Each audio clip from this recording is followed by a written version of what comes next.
Good evening. To say it's unbelievable to be here is not an exaggeration. Just a few months ago, it was something I would not have believed.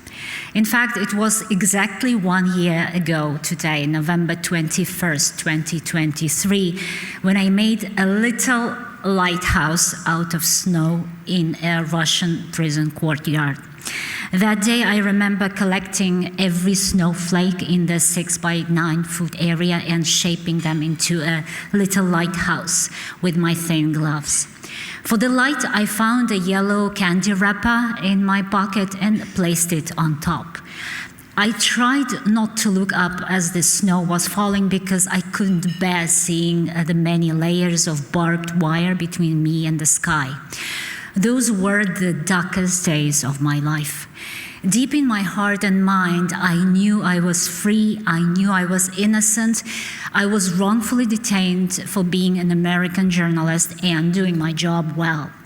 Even though I held onto that belief every minute of my imprisonment, the harsh conditions, constant humiliation and intimidation, fear of losing my sanity sometimes took over. Standing here today with this award is something I never dreamed would happen.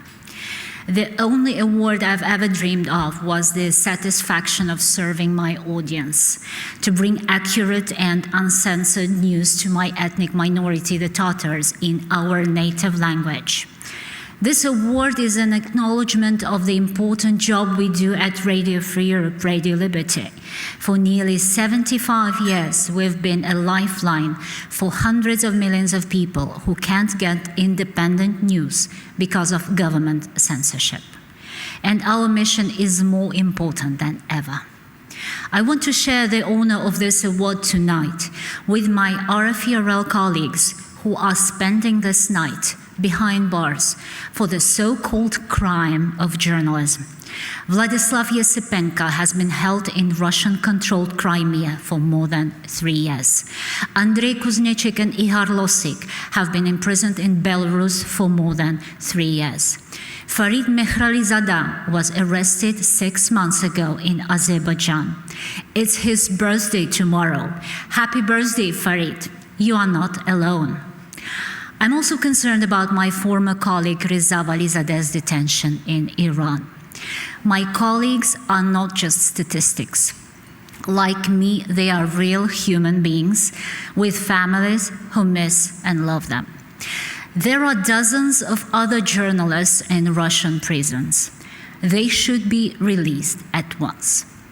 To my own family, especially my husband, Pavel, I can't thank you enough for the love and support, for everything you've done for me and the girls over the past year.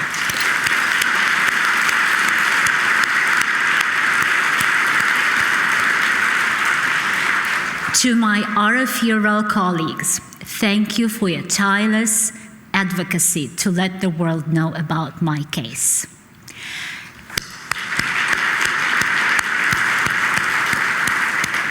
And to my fellow journalists in this room, I owe an enormous debt of gratitude. Even in prison, I could feel the solidarity from the journalism community, especially Committee to Protect Journalists. Thank you for your tireless advocacy. Maybe I didn't realize at the time that building that little snow lighthouse was probably not an act of insanity. Now that I think about it, I believe it was a symbol of freedom. As journalists, we can shine the light of truth into the darkest corners of the world. It's an awesome responsibility to be a beacon of light. And my story is an example of the price that can be paid for reporting the truth.